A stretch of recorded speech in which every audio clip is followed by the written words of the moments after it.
Super Bowl season is when players are supposed to be in top shape, but in the case of these NFL stars, it was the season of legal fumbles. If I get a chance to hit you, I'm gonna try to knock your head off, politely.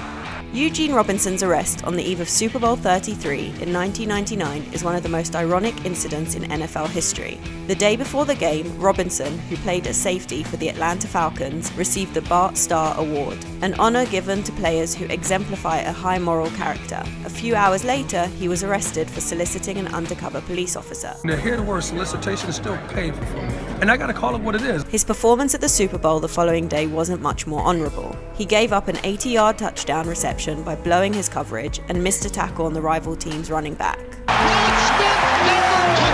The Falcons ended up losing 34-19 to the Denver Broncos. Dude, I cried all night. Unsurprisingly, Robinson was asked to return his Bart Starr Award. But yeah, it was painful, man. I cried the entire night, that night. Warren Sapp retired in 2008 after 13 consecutive seasons in the NFL. As a player, he kept a clean record, but it was during his career as a sports analyst that he completely tarnished his reputation. Let's get it, because I have the skills you want to see, I'll show it to you. His first arrest was during Super Bowl 44 for allegations of DV. These charges were eventually dropped, but the NFL Network had already cancelled his appearances on their programs. And those need and wants don't always coincide, so... The second time he got arrested was the day after Super Bowl 49, this time on counts of soliciting and assault.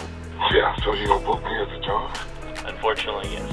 Ouch. The video of the police interrogation went viral, adding to his humiliation. Despite these charges getting dropped as well, the NFL Network decided to terminate his contract for good.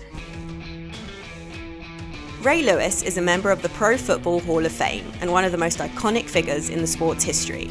But once upon a time, he was charged in a murder case. The prosecution told the jury it will be able to follow a blood trail from Ray Lewis's seat in a limousine to his hotel room. In the year 2000, the Baltimore Ravens linebacker attended a Super Bowl 34 party with a group of friends. A fight broke out between Lewis's entourage and another group, resulting in the deaths of two men.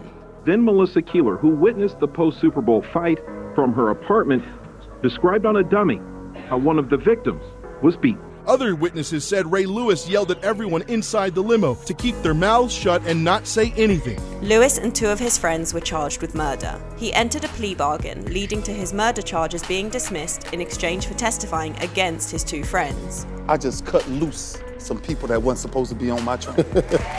Lewis was eventually convicted of obstruction of justice and received 1 year probation as his sentence. He was also fined $250,000 by the NFL, but continued to play for the Ravens and was even named MVP at the Super Bowl 35, just 1 year following the murder case. Do you think it'll ever be behind you in the minds of people? How do you handle it? If I had to go through that to be sitting right here, then so be it.